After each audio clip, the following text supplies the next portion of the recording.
I give the call to the member for Fairfax. Thank you very much, Deputy Speaker. The Sunshine Coast is one of the fastest growing regions in Australia. Data suggests we're growing by around about 8,000 new residents every single year. Population of the Sunshine Coast at the moment is about 350,000 people. By 2041, it will reach 500,000 people. Now, we can look at these statistics and we can take pride in the fact that we are a lifestyle capital. We can take pride in the fact that we are such an attractive region. Other people want to come and join us. However, we have to also recognise that there are growing pains here. When a region grows at such pace, it is absolutely critical that we have infrastructure being built ahead of the population curve. And this is a massive challenge on the Sunshine Coast.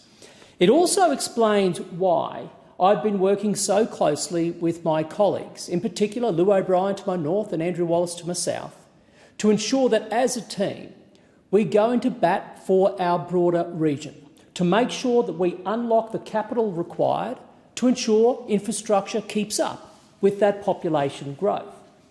It is why we have successfully achieved an outcome of $3.2 billion for upgrades to the Bruce Highway. It is how we were able to unlock a $181 million concessional loan to ensure the Sunshine Coast Airport could be turned into an international airport. It also explains why we were able to achieve a $390 million contribution from the former coalition government for an upgrade to the rail line, the B to N line, with upgrades through to Nambour.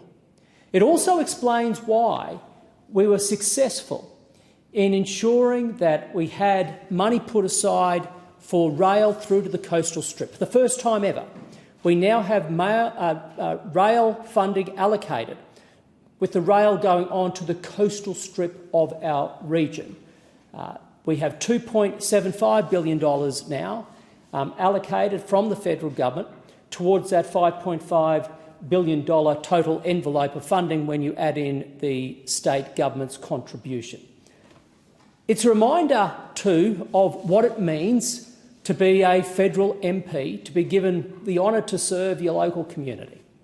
Down here in Parliament, there's always a lot of talk, a lot of chatter, a lot of words that go on. But ultimately, I think each of us, we get judged by our performance, what we get done. And I'm proud to say that working as a team with my colleagues on the Sunshine Coast, we have gotten stuff done. Indeed, between getting elected in 2016 and the end of the coalition government in 2022, I can't find a region in Australia that received as much federal government funding for infrastructure than we did on the Sunshine Coast. This is all about ensuring that we work as a team and go after what the Sunshine Coast needs most. Now, this leads me to talk about the 2032 Olympic and Paralympic Games. This is certainly going to be one of the greatest events Australia has ever hosted. Indeed, I believe it will be the greatest of all time. Now, when it comes to the Sunshine Coast role in the 2032 Games, there are a string of sports that we will be hosting on the coast. Now, that includes the marathon, road cycling, mountain biking, kite boarding, football and basketball preliminaries, as well as for the Paralympics, the marathon and road cycling. Now, I remember very well in the former government playing that role as the Prime Minister's representative, leading the negotiations on behalf of the federal government to secure that 2032 bid. And I can remember at the time being very proud of those sports that we were able to carve out for the Sunshine Coast. And so much as I'm a sport fanatic, as much as any person is in Australia, we Australians love our sport, we can't lose sight of why we went after those games in the first place.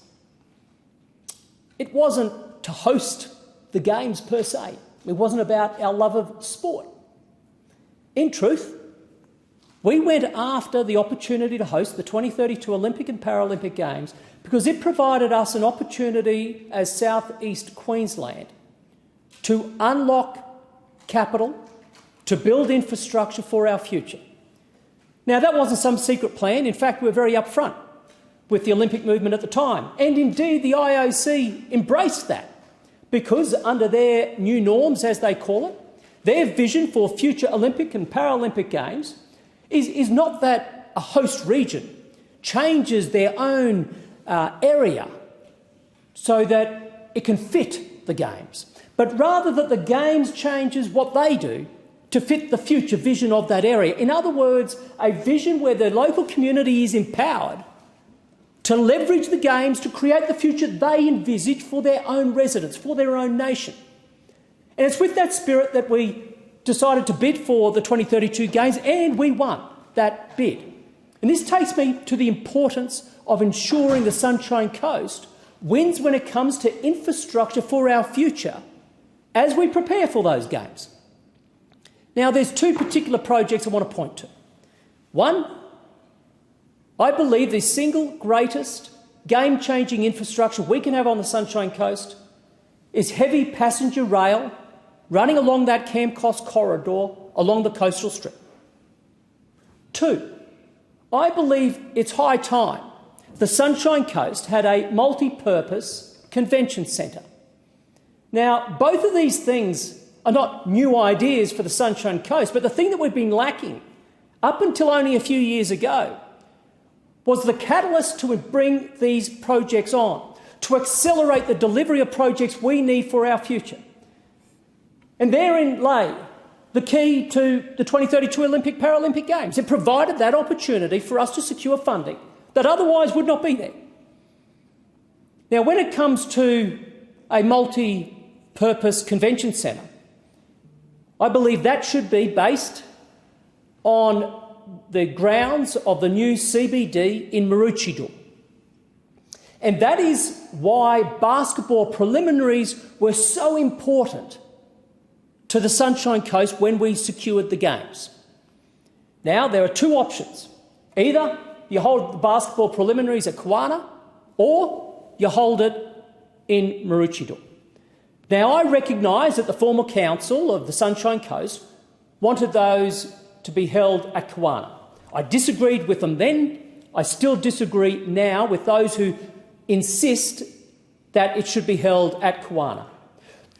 There are good reasons why we need to ensure that we don't just have all basketball courts consolidated at Kawana, but the real reason I want it at Maroochydore is because by hosting the basketball preliminaries at Maroochydore, we have the opportunity to leverage public funding together with private capital to build that multi-purpose convention centre as a lasting legacy for generations to come.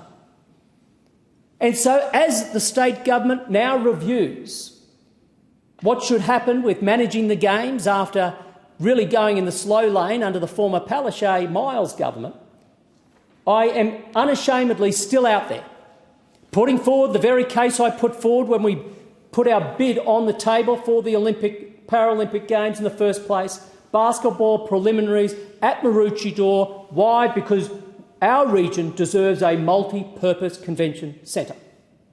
Secondly, then, it's rail. The basic thinking about having an Olympic sport at Maroochydore was it provided the rationale for bringing rail off the existing line along the coastal strip all the way up to Maroochydore to ensure that as people attended the Games from around the world, they could get to those preliminaries. At the very least, they also needed to get to the Games very early in the morning to watch the marathon. Now, of course, again, despite the fact we carved out money for the rail, both the Albanese government and then the Palaszczuk-Miles government stalled the project 3 years amidst a hyperinflationary environment. So, of course, the price tag has gone up. The former Labor state government suggesting it could be as high as now $12 billion. We need to unite as a region and continue to advocate for that rail line as part of an integrated system with a mass transit solution. Thank you, Deputy Speaker.